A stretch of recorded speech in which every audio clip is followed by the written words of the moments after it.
really happened is that this just went too far. He never reported anything and only said something about it months later. It was all lies, and he was telling more and more to get more sympathy from people. He was alone. He was without anybody. And it just went too far. And just like some of you talked about in jury selection, again, about false accusations with children, sometimes it gets too far without them being able to stop it. And that's where we find ourselves. And we heard from Mr. Davis. Now, the prosecutor, just a few minutes ago, was up here saying that you can weigh the credibility by looking at someone's behavior on the stand. And she mentioned that he was agitated and shaking. Well, yes, because of what he's had to endure. He's had these accusations thrown at him, the word of one person, and it has snowballed.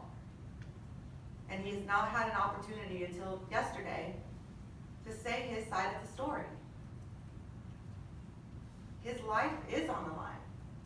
Of course he would be agitated. Anybody would. Mr. Davis spent his whole life as a public servant. First as a law enforcement officer, heavily involved as a board member of ACT.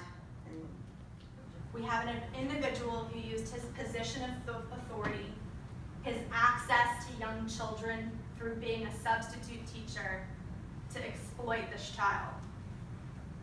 Now finally, when we talk about the defendant's testimony, what the defendant wants you to believe he was talking about in that control call, it's not credible. It doesn't make sense, and it doesn't line up with the common sense that you're required to use when deciding your verdict.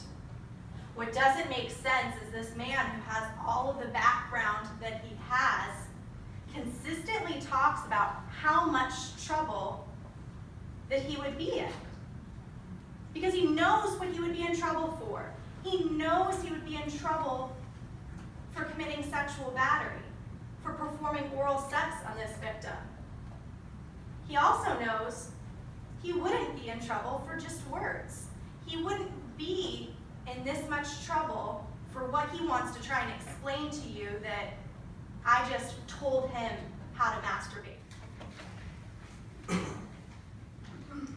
Verdict. We, the jury, find the defendant, David Lee Davis, as follows. Count 1. Guilty of the charge of sexual battery as charged in the information.